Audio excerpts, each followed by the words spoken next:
In the early stages of IP development, there is generally little attention paid to conflict outside of patent search provisions investors make.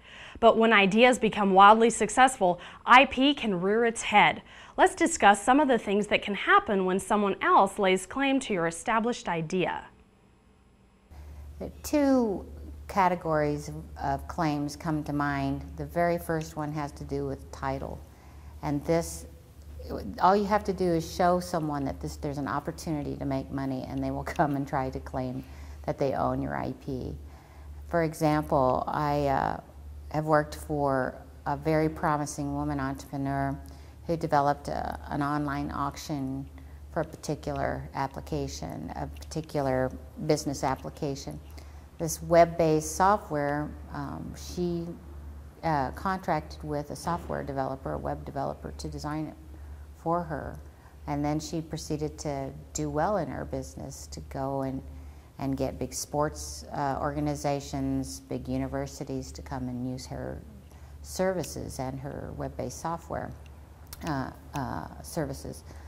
Well, as soon as that happened, the developer saw the opportunity to make money off of his client and created all kinds of havoc for the entrepreneur, whereas it was understood he was to assign title. He didn't want to sign the documents, and so it got rather nasty and unfortunately cost our client a lot of money to try to get resolved.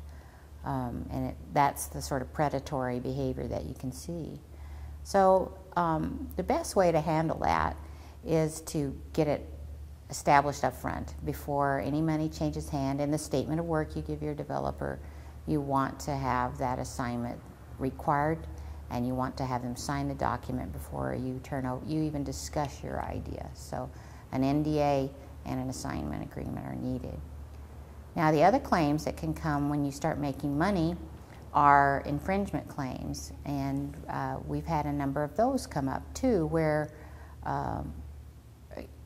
for example, one is an invention regarding a motorcycle clutch system, and there's a special application. I won't go into the details there, but in that case, the client invented a better mousetrap, so to speak.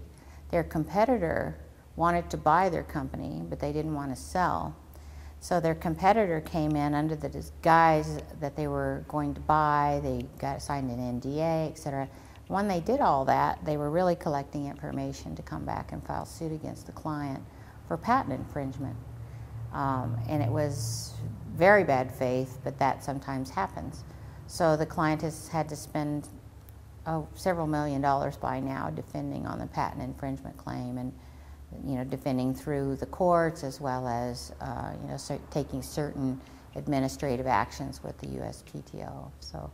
So infringement claims and misappropriation or title claims, those are the principal ones that you see once you start making money. So best thing, get it settled up front. Make sure the adage of an ounce of prevention is worth a pound of cure really is very, very true when it comes to intellectual property.